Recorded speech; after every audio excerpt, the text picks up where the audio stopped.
And drips around this tree. Any This specific kind of hose is this? Yeah, that's Home Depot. It's just This Home was Depot. so easy to work with.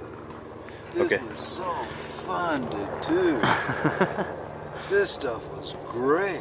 Well, I'm just saying, you know, is there any specific quality of brand of hose you work with, or just Yeah, Home Depot.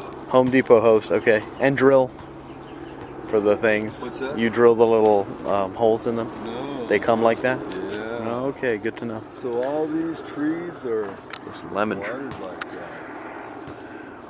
That lemons. Nice.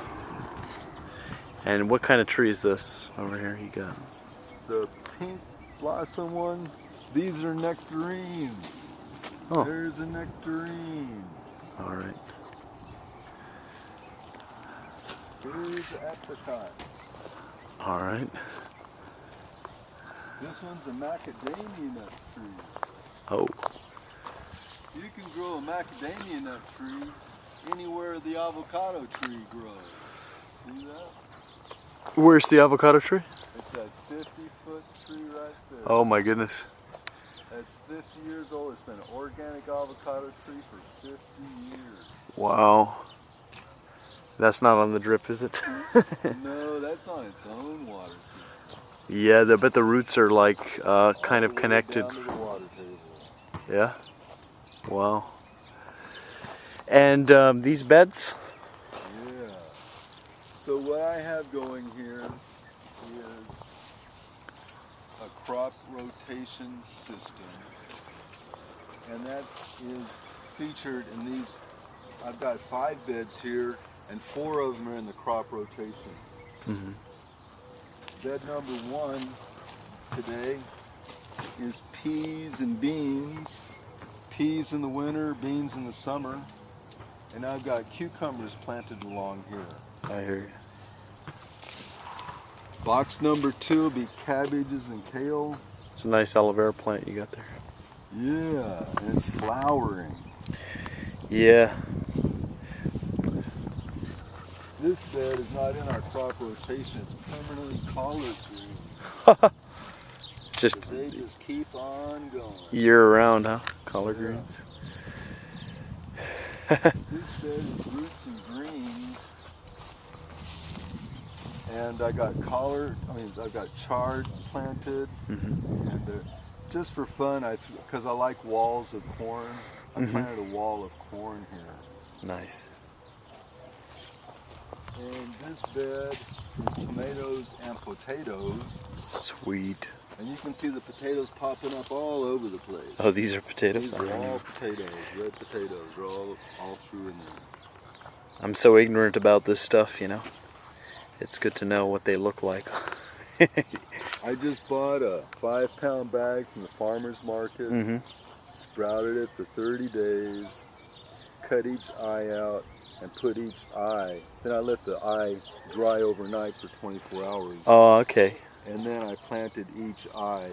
So it's just barely sticking up above the ground. Now I got a question for you. I have I sometimes cut the tips off of the carrots after they've been sitting in the bag that I get at Costco, and I've noticed that little shoots come off. And what you were saying about potatoes cutting off the eye and then replanting a piece of the vegetable with the shoots coming off, can you do that and it will entirely grow back? On a carrot? Yeah. From the carrot green?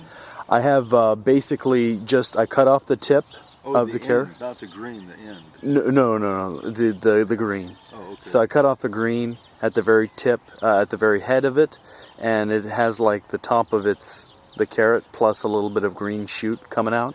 If I plant that in the soil and I cover it up and let those greens stick out, will the roots regrow? I don't know. I've never heard of that happening. Well, I don't know. I thought it would be an easy way to replant things that are already sprouted. So we had extremely productive raspberries here, and they overgrew these 3 boxes. Wow. And so we got to completely redesign the berries. These all around the fences are berries. Mm-hmm. and they grew a little too fast. They overtook everything. Mm-hmm. So it has to be redesigned and reworked. So what I did with these two boxes here, this is where I made the compost from the temple kitchen scraps. Okay. All right. So could you explain to me how your composting system again? Well, what I did was I got 100 pounds of kitchen scraps. Those were clean vegetable cuttings and peelings that were the vegetables went into the salad bar, and I got the peels and the scraps from that. Okay. And it was about 100 pounds for every layer, and I put one layer of kitchen scraps down, and I dusted that with rock dust. All right. About a pound of rock dust. And then on top of that, I cut up hay, and I put a layer of hay on that. Where do you get the rock dust? I can show you right in here. Okay. Cool. I see. Looks like a little bit of compost in action right here. That's the very end of doing all the boxes, all the trees, and the grapes. Okay. Now, is this a weed mat you got here at the very bottom? No, we definitely have lots of, we have gophers here. Oh, really? Yeah, but they didn't get anything. As you can see, I put a layer of gopher wire. That's just 1 inch square. Okay, gopher wire. On the bottom of all my boxes, so I Silly. wouldn't have had any vegetables at all. Now, yeah, they'll get them, right? They don't get the berries of the trees, but they'll definitely eat your vegetables. Candy store. Yeah.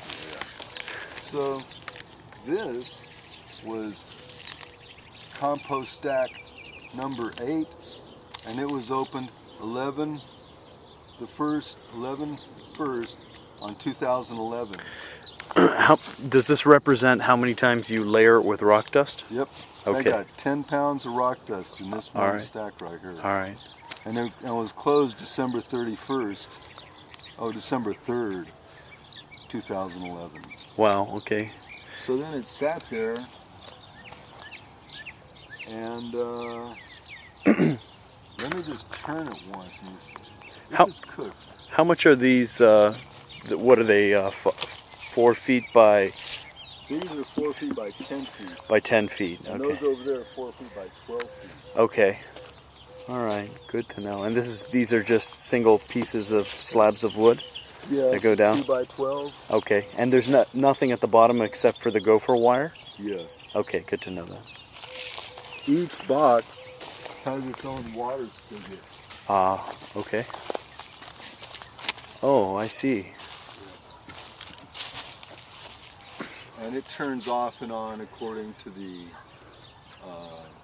zone with the water system. Okay, so you have to like organize that with the city, or your plumbing. You have to do some plumbing Well, to I hook did it. all this myself.